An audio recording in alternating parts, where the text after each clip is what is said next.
book's called Precious, I think, isn't it? It is, yeah. And you were fostered into a white family, and it was really tough, wasn't it?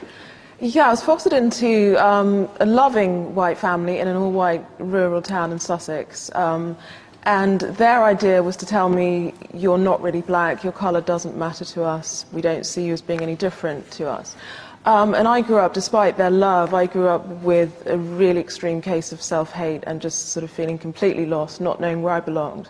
And also thinking that all black people were negative, to the point where I would say I was racist against other black people when I was a child. In what sense? I thought all black people were criminals or frightening. I was still in touch with my birth family. My mother would come and visit me, and when my mother and my black relatives arrived, I would run and hide. I would sometimes just literally run and hide under a table, scream. I wouldn't go near black people. So I grew up that way, and my foster family kind of had the idea that, not that that was good, but they didn't sort of think it was a problem. Their whole idea was, you know, you're the same as us, and the subtle message was, white culture is better, you're better off being with us and of us. As well-intentioned as they were. Yeah, and when I was about 8 or 9, the whole case ended up in court because my birth mother wanted me back. She came from an affluent family, but this was sort of spun around in the court records to, I needed to have the advantages of a white upbringing. I was actually on a council estate with my white family, rather than my upper middle class African family, because I'd get advantages from having a white upbringing, is what the judge said. So my mother lost custody of me, and I remained in that all-white environment, and it was spun that my mother hadn't wanted me, rather than that she lost custody. So again, I thought, you know, black people can't even be decent parents. And when I switched on the TV, all I saw was... That might not have been typical, though. It's not typical of your life, was it, Ben? Absolutely not. I mean, you've had a very extreme and obviously a very negative situation.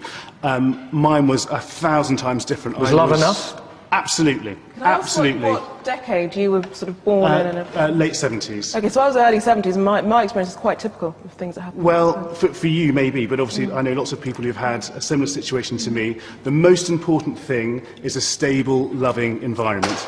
That's it. And you've obviously had all these issues, and obviously there are adoptions that don't work out very well. What about your cultural heritage? This is what people will ask. This drives me absolutely bonkers, I have to say, because I'm originally from Barbados, and as it turns out, my mother put me up for adoption because she was diagnosed with cancer. It was benign. I got back in touch with her when I was 18, and my adoptive parents, who are my parents, paid for me to go back to Barbados when I was 18 for my 18th birthday and meet all my relatives over there. Any affinity? Now, in my opinion, I'm English, and I've been brought up in England, so while I love going to Barbados and eating the food and all the rest of it, my culture is English. This is the country that's given me all the opportunities, where I've had my success in business and life and all the rest of it, so this is my culture. And people who kind of deny interracial adoption on the basis of culture are making sure that ethnic children will be in residential care. And again, it comes back to common sense that the best place is a loving family home. Is that common sense, Derek? No, it's not.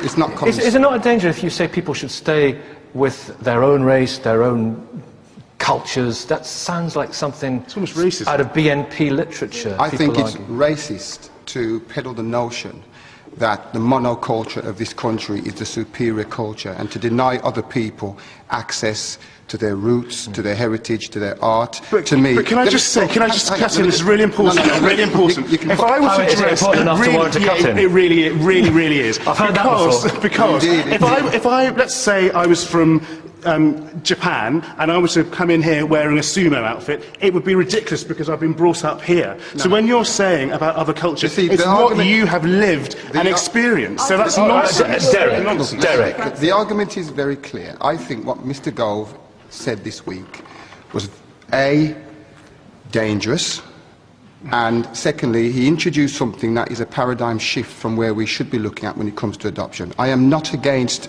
transracial adoption, as long as the parents of that child from a different ethnic background is able to cater for the holistic needs of that child. So what are the problems not just a loving environment, because that's absolutely important. It's the most important thing. It's not the most important. It is. It is not the most important. Of course it may be to yourself, but clearly to Precious it wasn't. But Precious had an adoption that didn't work out. So it's very important that we understand, when you say that it doesn't matter about a person's racial background or their heritage, you are also saying implicitly in that statement that the person or the group of people who will take that child on, that what they will impress on that child is then the most important. The second thing I think it was very dangerous for him to have done. Well, nurture, that's... Well, is you're nurturing something out of a person and you're disconnecting them. That person, Well, in a lot of cases, well, hang on, in a lot of cases, that child doesn't grow up as a fully rounded individual. We've got a living example sitting just a few feet away from And you have a living example of a rounded individual. Well, hang on. Well, I don't think you're rounded because some of the things that In you your said... opinion. What you said... In your opinion.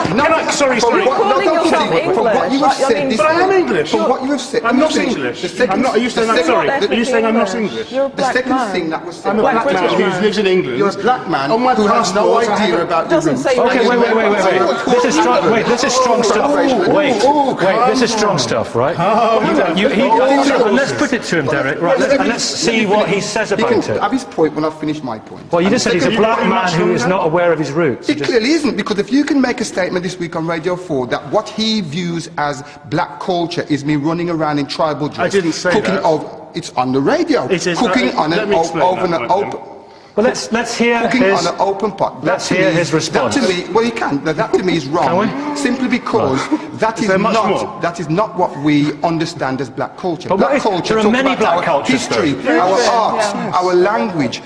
All those things are what we should be talking about when we have I this mean, debate that about in culture. itself is a problem. What black okay. culture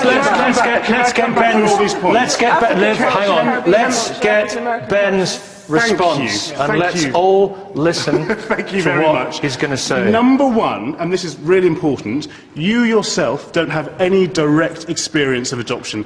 I am adopted, so you can't really tell me and put your opinions onto my thought process because But I you can have judge your action and behaviour. I can judge your action and behaviour. Number two, I have been born and brought up in this country. Therefore, I am English. I am a black man, that's quite obvious, and I embrace that. But I am also English. So I don't understand black what... people who even call themselves English. So Absolutely. why do you? Why- I'm just, why- I'm just why- curious. because I am I'm not English. saying you can't, but I'm just You know curious. very few black people call themselves Very few. English. Very few. Let's see, why is this precious? Nearly every black person I know will call themselves black or black Correct. British or just British, or they might refer to But themselves as why- African even though... Wait, why not English then?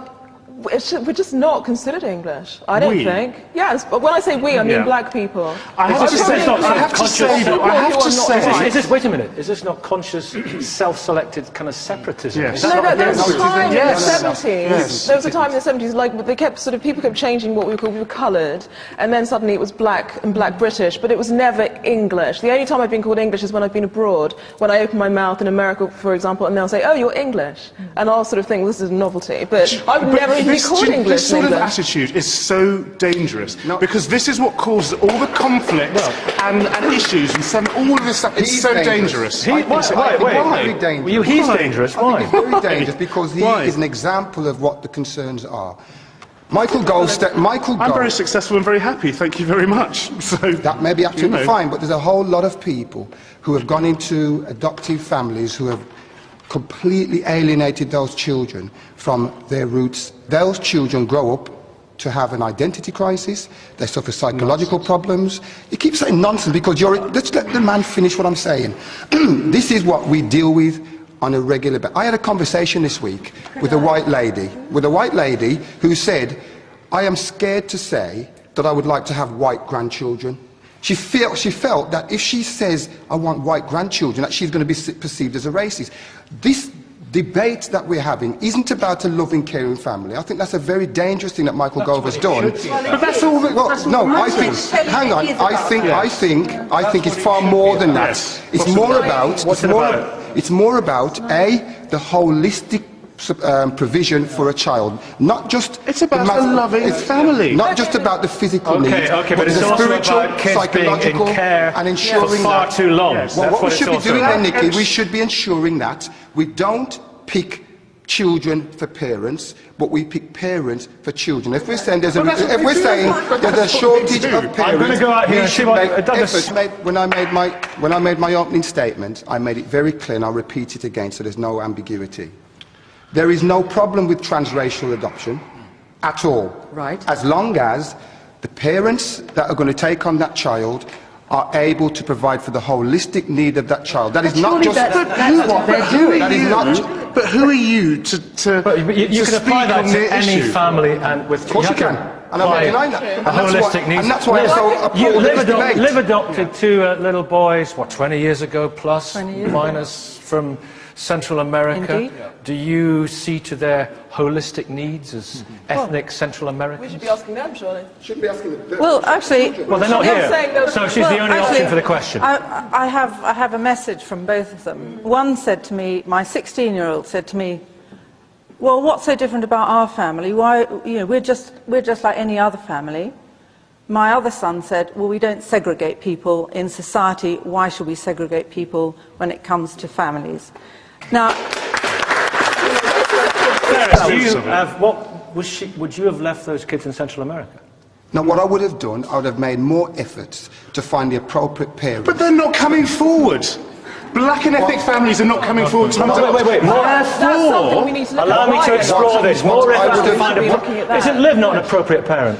Have your children... just look at her hang and on a say minute. I can't say that because I don't know Liv and I don't know her experience. But what I will tell you is that we're dealing with people who are suffering as a result of being wrongly placed. But children... Thank you. Who have been wrongly placed, and as a result, the parents who've taken those children on, whatever their colour and nationality, have not been able to appropriately support the needs of that child. And that, to me, is what this debate is about. It's wrong to say it's about a loving environment versus a care home existence. It's more than that. In a very purposeful way. Douglas Murray, what do you make of this fascinating conversation between Ben and Derek and Precious? I find it very worrying. I mean, I hear dogma going on of a new kind, a dogma of race. And it's effectively, it's the flip side of racism. Exactly. To say,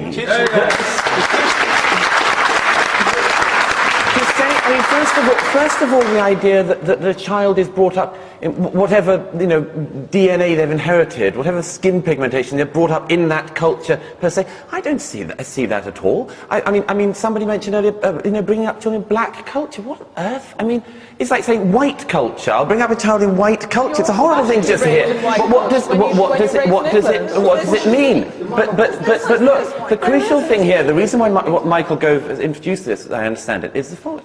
There are a lot of children who are not being adopted and who need families. Those are the people, before any dogma of the race relations industry or all sorts of other things comes in, it should be those children that we focus on. And if those children are not getting a loving home and they could get one, with the parents that want to take them in, I think we should celebrate that. Here. Secondly, there is another thing, though. If you are adopted, some people who are adopted feel kind of different and they feel alienated and they can at times feel very alone. And if you are of a different colour to your parents, that can be even more acute. Absolutely, absolutely. I mean, children who are adopted can feel that anyway. So you're perhaps making it even worse. But look, if the point is here, should the state decide this child is of this background and therefore we'll put him this, or would you just stand back and say, if you are a set of parents who want to adopt this child, whatever colour, whatever background a child is, then we will allow you to do that. Surely that's the most basic, sensible thing to deal with this dogma. I think... Joyful. Oh, tears, it's huge. Yeah. Having said that, I think it's right that the children of a mixed race situation whereby we've talked about the different families and different children of different nations, I think it's right for the parents, where they possibly can, to take them back to their roots so they learn about their own culture and actually become this, as what you said, holistic person. Having said that... And I totally agree with the point. You've just backed up what the point I've been making, that it's not just, and we keep peddling this notion that the choice is a loving environment versus a care home. What we have said Yes. is this. There is more to just a loving relationship that humans need. They need a holistic package, and if the parents... Are we born with cultures? No, a baby isn't. Look, the bottom line is, this young... Is it Viv? Leave. I like the point she's made, that she felt it necessary to not disconnect. There is a disconnect, and we've seen with Ben's example. We've seen with Ben's example of the point I'm making. All right, Ben, you're making the last word here. Yes, I went back to Barbados when I was 18, where I'm originally from, had a lovely time, loved it, but England is where I was brought up. And so I felt a connection to Barbados, but this is my home country. denying that. End of story. And that's also, wrong to a say baby that. and a child doesn't see colour. End of story. Thank you all very much indeed. Thank